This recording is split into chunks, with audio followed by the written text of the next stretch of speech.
Hi guys, it's Dr. Roz. And it's your man Kil. And we are back this week talking about trust. In a marriage or in a relationship, there are a lot of couples that are dealing with the issue of maybe infidelity or financial infidelity. There's several different infidelities that can take place. So today we're going to talk about trust. We have a question from one of our, viewers. Yes, they're viewing us. So we have a question from one of our viewers. So you want to hit it, Kil? Dr. Roz and Kil, I've been married for 5 years. My husband and I met in college and got married as soon as we graduated. During our first year of marriage, he cheated on me. And I thought I forgave him. It's been 3 years, and it's still on my mind. I still don't trust him.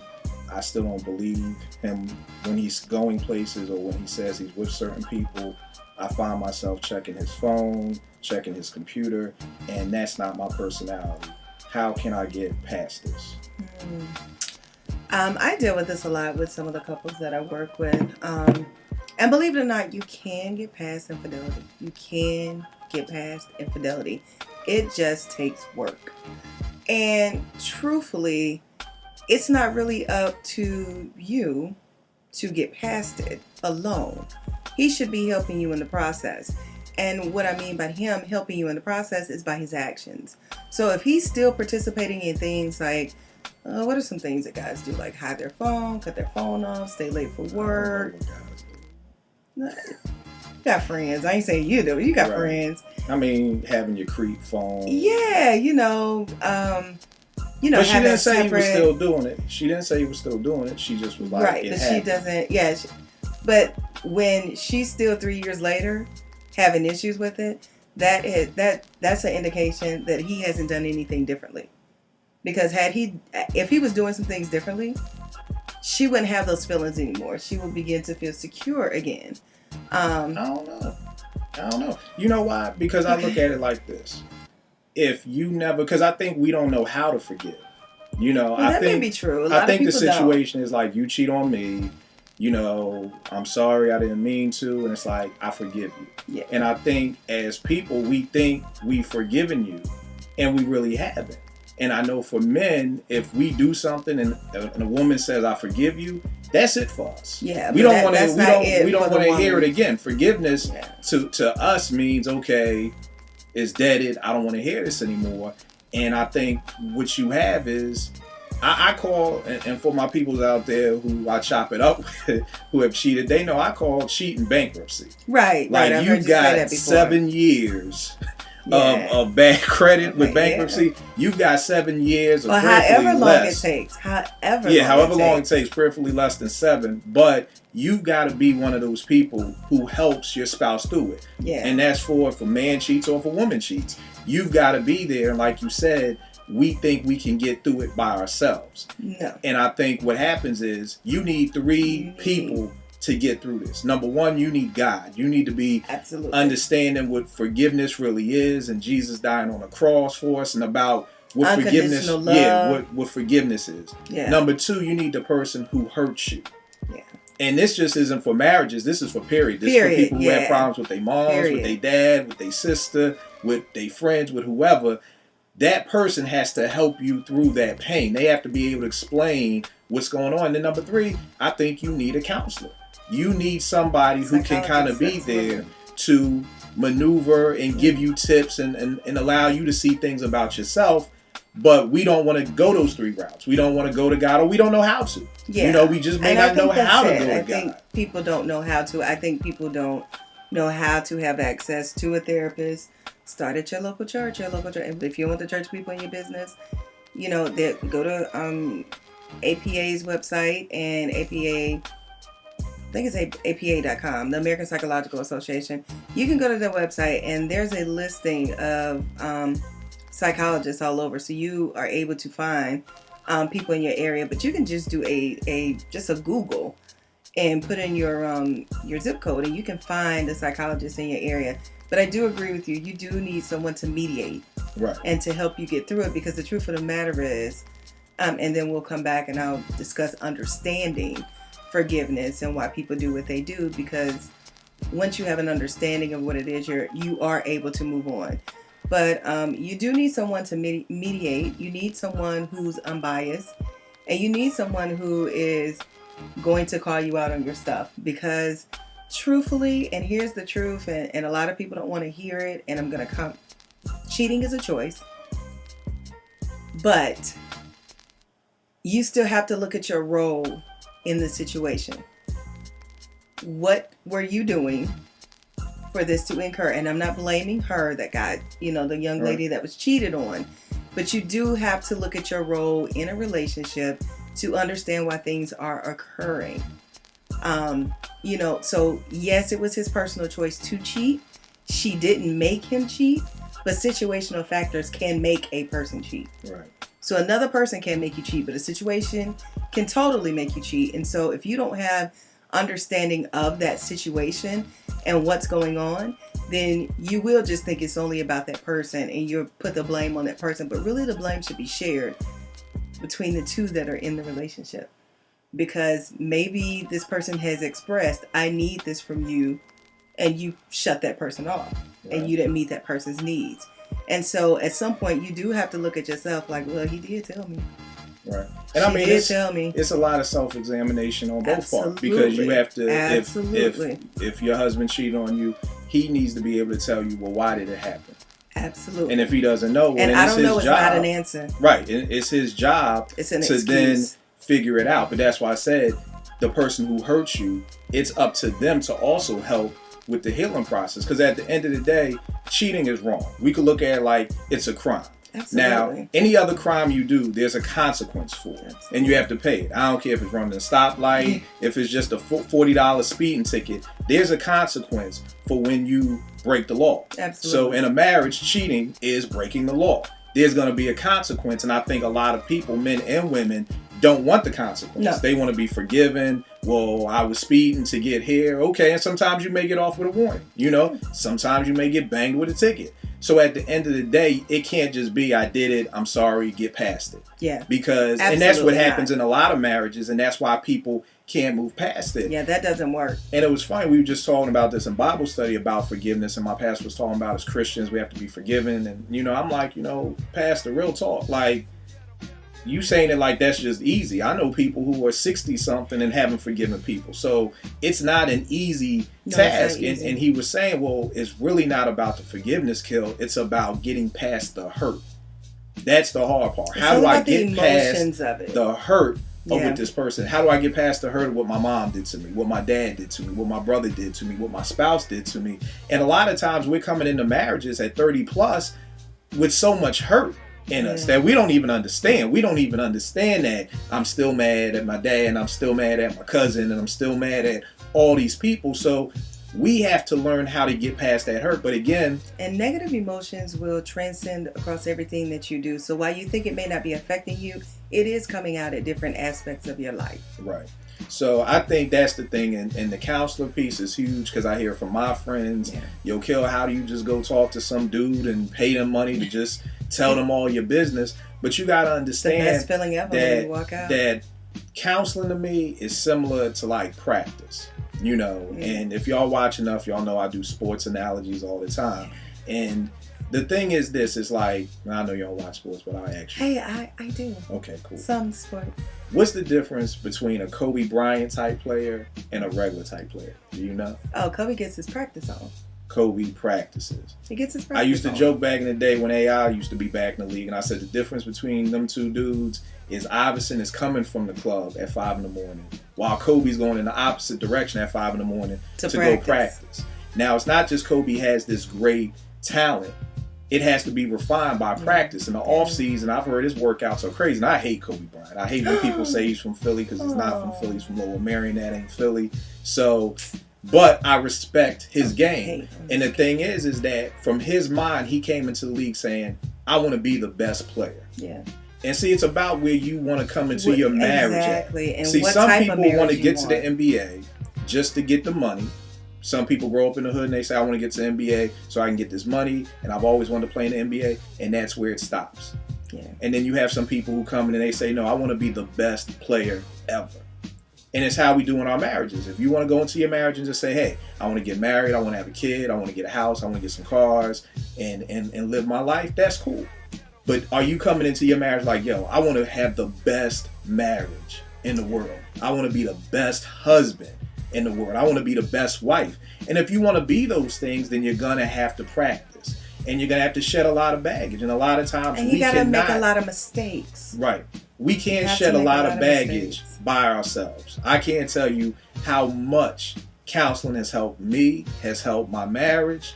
And I mean, like I said, just help me become a better person. Forget about being a better husband, just being a better friend, being a better son.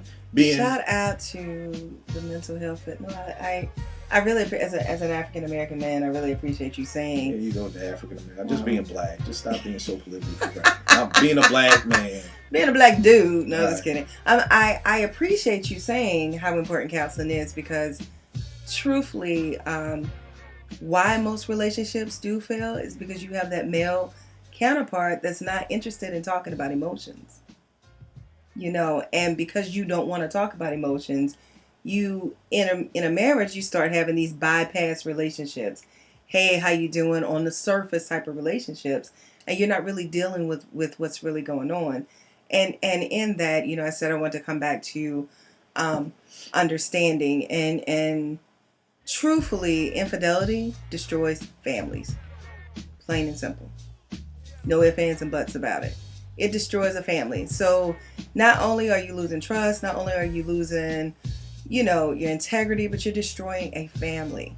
And so even if it's just two of you, you're still destroying a family. So that's something totally that you must think about when you see old girl walking down the street looking like Nicki Minaj and you're like, ooh, I want to taste. Or you see old dude in the gym working out, you're like, ooh, I want to taste. You know, you have to think about those things. Is it worth destroying a family? But I want to go back to understanding why some people may cheat. And I call it the A&R culprit. And basically what that means is abandonment and rejection. So a lot of people have been abandoned, and we all experience abandonment and rejection at some point in our lives. We all do. But what I mean by that is that someone has had such an experience of someone leaving their life and rejecting them, so abandoning and rejecting them, that they now build up this wall to try to protect themselves. So if they feel that they are in a situation where A&R is about to take place again, then they have to do something to kind of ward off that anxiety. And so cheating with someone else that's going to make them feel good and feel great about themselves might just be the remedy for the A&R. Not an excuse, but it's a reality. And I think when you understand that that might be someone's background and that's where they're functioning from, you're able to understand and be able to move past the cheating and the trust, because now you can really deal with the real issue, because cheating is just a symptom. That's it. That's not the problem in a marriage. It's just the symptom. A&R, abandonment, rejection issues, emotional cutoffs, manipulation, controlling, all of that, that's the real issues. Those are the real issues. So that's what you have to work on, not the whole cheating thing, because dude may have cheated with a chick and it meant nothing to him. No emotional connection or nothing. He just, can I say this? Just need to get his rocks off. Is that politically okay? I thought you were going to say something so much worse. Oh, okay. That's getting your rocks off is the least of what I thought you was going to say. You know, he may just need that moment. And old girl just showed up and she just was the person that the bank where he made his deposit, but could care nothing else about it. He just drove through. Okay. But all that to say, no, I feel you. But all that to say, and to reiterate, I'm sorry, let me just get this on. To reiterate what she's saying is that's not okay. No, it's totally not okay. So it's totally a reason, not okay. But it's not okay. But it's not okay. Which is why counseling, yes, the person who did the cheating needs to go to counseling. Absolutely. Because you need to explain to me why. Because there are going to be various scenarios. And there are a lot of women who are like, my husband never told me this. He never told me he wanted these things. Yeah, I had no idea. Yeah. And to me, I think that's a cop-out. I think that's some real nut type stuff. And the reason why I say that is because I believe you have to you have to be able to express, which some men may not be able to do, or some people, but you have to be able to, you have to give them the chance to make things better. Absolutely. And I think when you don't give people a chance, I just think that's some sucker stuff right there, because you're not even giving me a chance to make something better. Because you do have a lot of people who are like, I had no idea. If my husband would have said he wanted X, Y, and Z, I would have been doing X, Y, and Z, but I never know. And then you have people who husbands have told their wives, this is what I want, this is what I want, this is what I want. They never give it to them. And then eventually they go out. He's going to get it somewhere. And find it somewhere else. And so again, is she. It's right. It's not about, and even in that situation, that cheating is still a choice, and he did something wrong, but it was based off of situational factors. Right, situational factors. Situational factors. So I think in saying that, you really have to get to the bottom of what the problem is, because cheating is just a symptom. There is something else going on. You have to get to the emotional process, the emotional deregulation that's going on with your spouse. And truthfully, and I know it's going to sound crazy, but after running groups with sex addicts or whatnot, you know, sometimes sex, just having sex with someone, is just an impulse. And you have to understand what our biological drives are: hunger, thirst, and sex. So if you are a wife that's not providing that for your husband, it's only so much his hand can do, and he's going to need to feel a physical body at some point.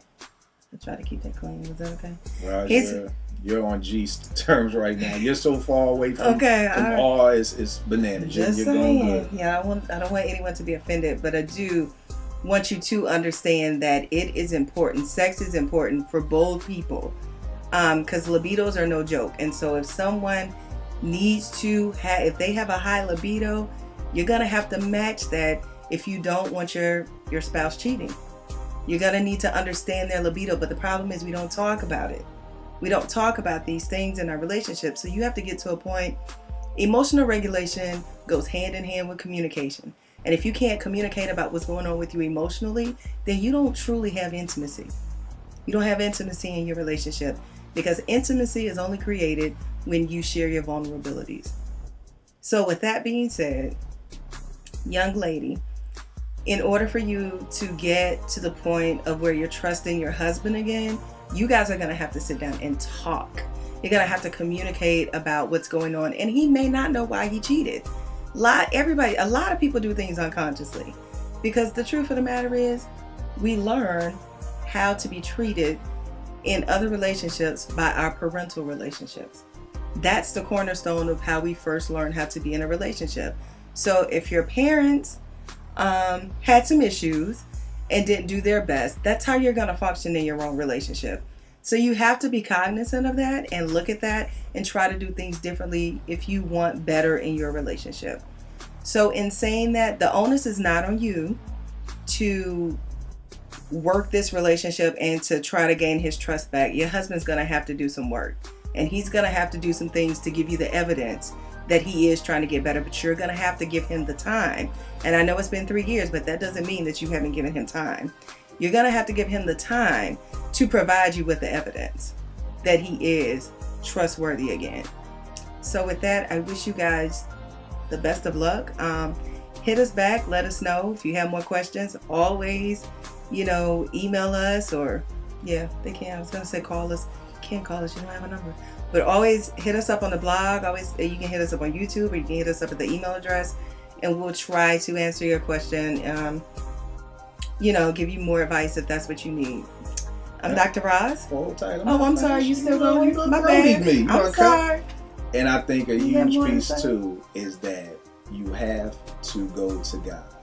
Oh, absolutely. You have got to get your prayer life together. And again, I know for a lot of people, when we talk, people who aren't Christians or people who don't go to church or things like that, some of the things we say sound kind of crazy.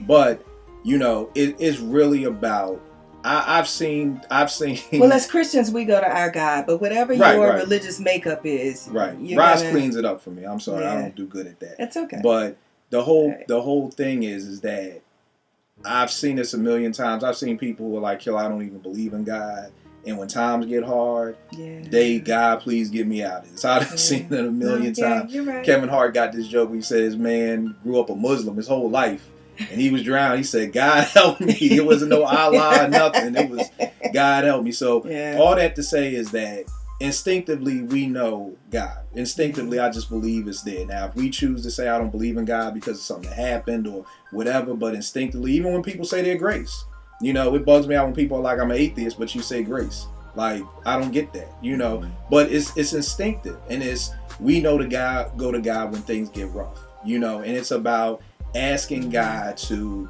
teach you about forgiveness. It's about reading scriptures in the Bible about forgiveness. It's about praying for your husband, you know, and trying to get him to see, you know, what he did was wrong and that you need his help to help you get past that. But I just think that it's so important because I think we dropped the ball in with forgiveness and dealing with hurt, trying to deal with it ourselves because we've convinced ourselves I can handle this, you know. I'm a strong dude, I don't need no help, or I'm a strong black woman, I don't need no help. We need help, and that's where we do our disservice, you know. Asking for help is strength. That does not make you weak. You would be shocked at, I know that I'd have a lot less good relationships with people right now if it wasn't for my walk with God, if it wasn't for my marriage, and it wasn't for me going to counseling. Because now I understand I have to talk to everybody on my team, everybody who's in my phone. I have to talk to them totally different ways. One of my people's, but back in the day, I didn't care. I'm Kil. I talk whatever way. If you can't handle it, whatever. You know what I mean? Whereas now I'm like, okay, I can't say that to him like that because that'll, and I can't say that to her like that because then that'll. So you learn how to talk to people. You learn how to work out problems. You learn how to change things about yourself sometimes for people that you love.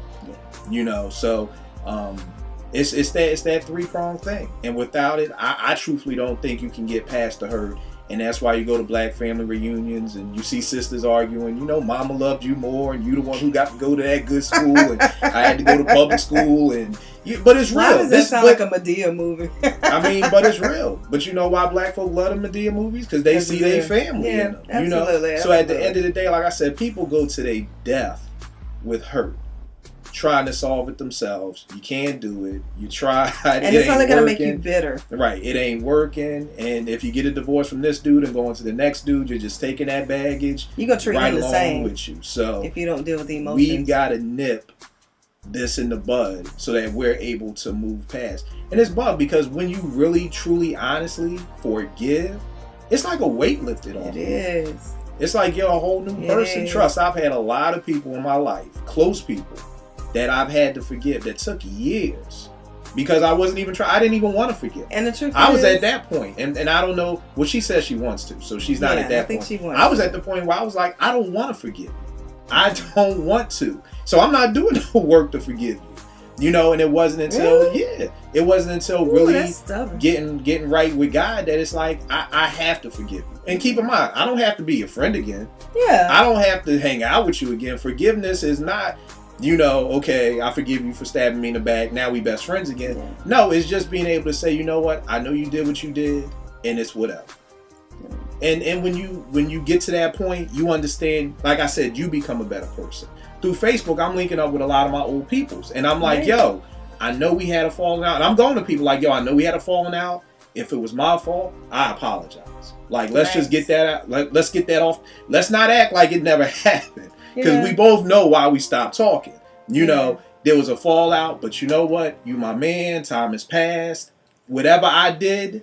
I don't even remember. Yeah, and here's another thing. Sometimes you don't even remember why you mad at somebody. See, I do. I got them. Really? Certain people I've linked up with Facebook, like some of my homeboys, I know why we fell out. You know, it could have been about some beats. It could have been about some money. It could have been about a girl. But at the end of the day, my thing is, you know, that was old. Prayerfully, you can forgive me. And I've had people do the same. Say the same thing. Like, you know, I wasn't at the right place, too, to be a good friend. So it's just about being able to grow, and then you can move past those relationships. Emotional maturity. Because if not, now y'all faking it. Yeah. Like, I don't want to be your friend on Facebook if I don't know you. You know, I keep that separate from my music and my business. You know, my Facebook is people I know.